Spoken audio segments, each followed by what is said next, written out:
Olá, galera! Olha nós aqui de novo. Bem, hoje nós vamos falar um pouco sobre admiração filosófica, certo? O que é essa admiração filosófica? Bem, todos os filósofos, principalmente os filósofos pré-socráticos, eles ficaram admirados com alguma coisa.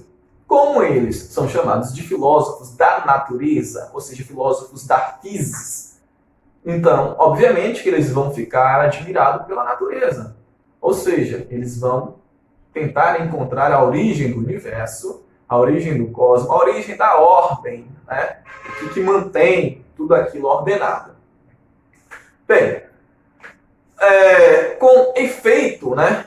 Foi pela admiração que os homens começaram a filosofar. Por quê? Porque eles olham para a natureza, né? E ficam tão apaixonados pela essa natureza que eles querem descobrir qual a origem dessa natureza. Tanto no princípio como agora também, né? Ou seja, até agora nós ficamos o tempo todo admirando a natureza, contemplando, como se diz o belo, né? Então, essa contemplação. Então, no início, nos deixa muito perplexo, certo? Por quê?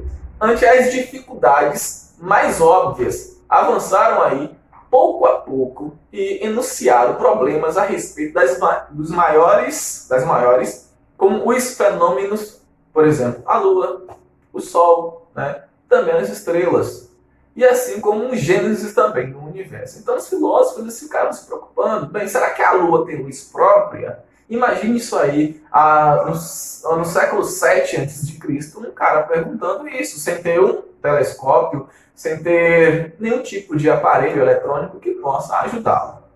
Bem, então a admiração, ela certamente é algo que faz com que o indivíduo busque, né, um caminho para justamente para o conhecimento.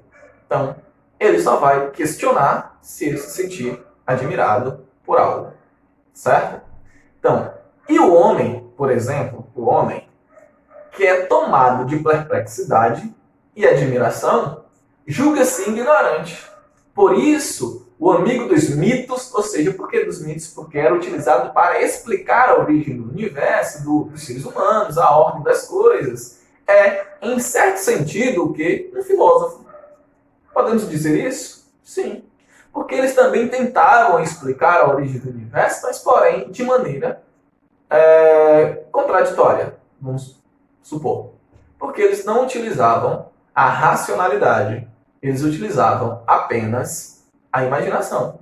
Eles não estavam nem um pouco, né, se preocupando com a metodologia que iria explicar, não estavam se preocupando com as contradições, certo? Então, o cara que, por exemplo, o Homero mesmo, né, que retratava a questão dos mitos, ele não se preocupava com as contradições, nem tinha nenhum rigor metodológico, nem muito menos empírico, não tinha uma prova racional.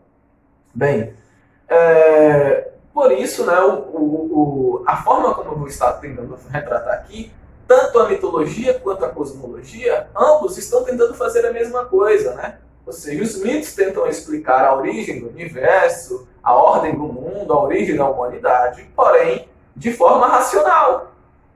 Já os filósofos, eles tentam explicar também a origem do universo, a origem do cosmos, a ordem do mundo, porém, de forma racional, tá? Então, o mito utiliza a imaginação fictícia, né?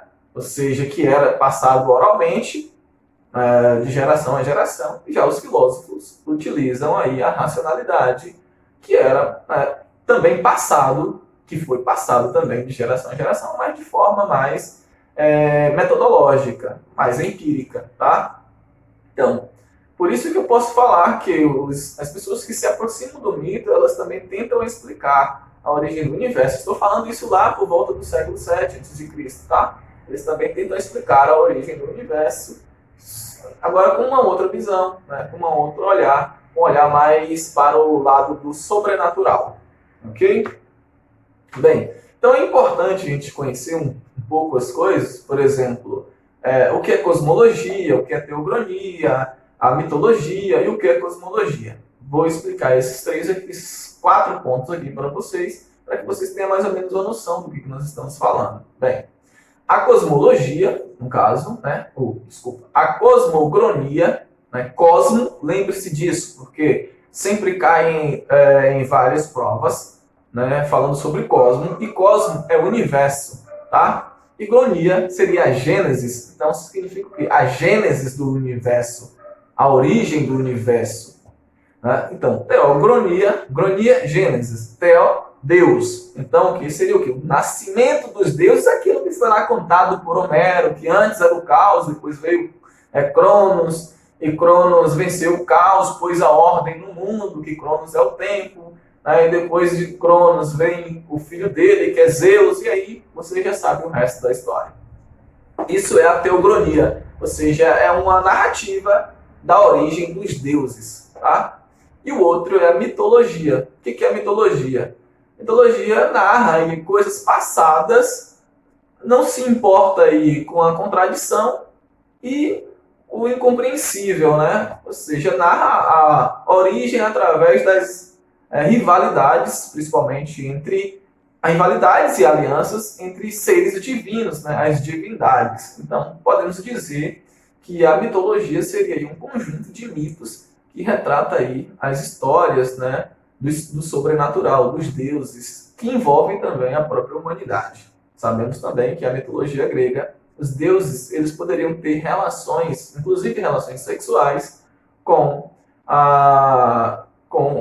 os seres humanos, com os mortais, tá? E um outro ponto, que é um ponto que eu chamo a atenção para vocês, que é um dos mais importantes, que é o da cosmologia. A cosmologia, ela é importante porque cosmo é universo e logia é o que? Estudo, né?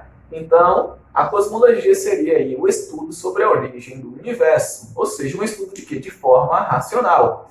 Então, lembre-se que os primeiros filósofos, chamados de pré-socráticos, utilizavam aí a cosmologia para tentar explicar a origem do universo. Eles buscavam uma substância chamada de arquê, ou seja, substância primordial de todo o universo. Então, o arquê era uma busca, né, dos filósofos. Então, eles buscavam o arquê, que para eles poderiam ser qualquer elemento da natureza, né, como Tales indica a água como arquê, como elemento primordial de todo o universo, e assim sucessivamente. Outros e outros filósofos vão estar falando isso também. Ok, então, para que o vídeo não fique muito longo, até o próximo. Um grande abraço.